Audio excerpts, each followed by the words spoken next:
Salam guys yang terkasih di dalam Tuhan Yesus Kristus. Salam jumpa kembali dengan sumber artikel media Rohani Parakletos. Untuk kali ini pembacaan artikel Rohani Kristen dengan judul Khotbah di atas Bukit Part 1. Kebahagiaan yang tidak terbatas.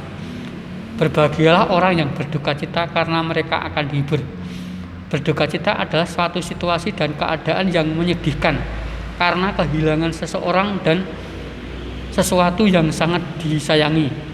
Berduka cita biasanya ada kaitannya dengan orang-orang yang sangat kita sayangi, kita hormati dan menjadi panutan serta tuntunan dalam hidupnya. Misalnya orang tua, saudara, kekasih atau teman dekat. Berbahagialah dan berduka cita adalah situasi yang sangat bertolak belakang, karena bahagia adalah situasi sukacita karena mungkin mendapat keberuntungan seperti kenaikan pangkat, kelahiran anak, dan ngunduh manten dan lain sebagainya.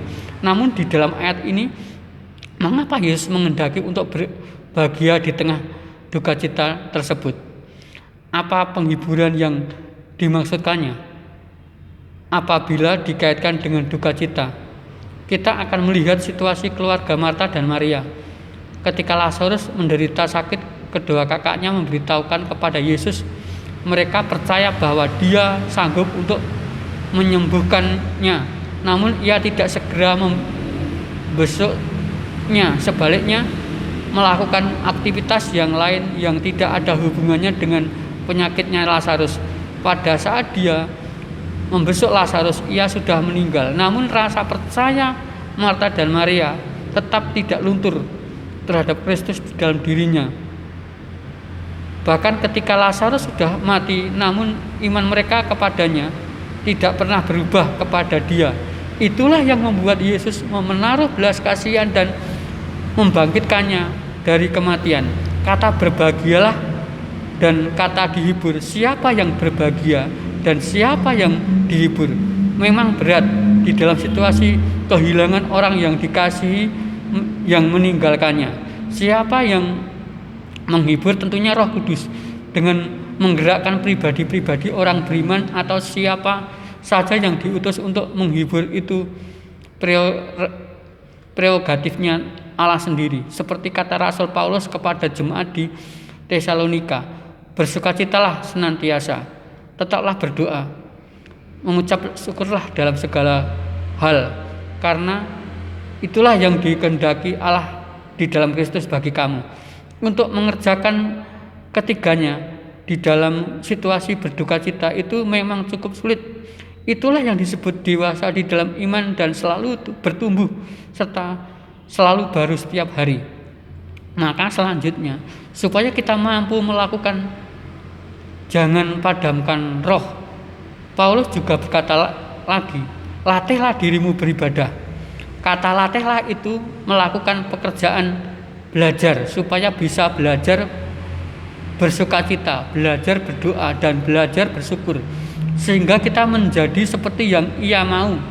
Bagaimana caranya supaya kita bisa beribadah seperti yang Dia inginkan, bukan seperti yang kita inginkan? Kita harus mampu memahami arti dan filosofinya beribadah. Demikian pula dengan orang yang mengalami duka cita. Untuk berbahagia juga tidak mudah, perlu berlatih untuk tetap hidup seperti yang dikehendakinya.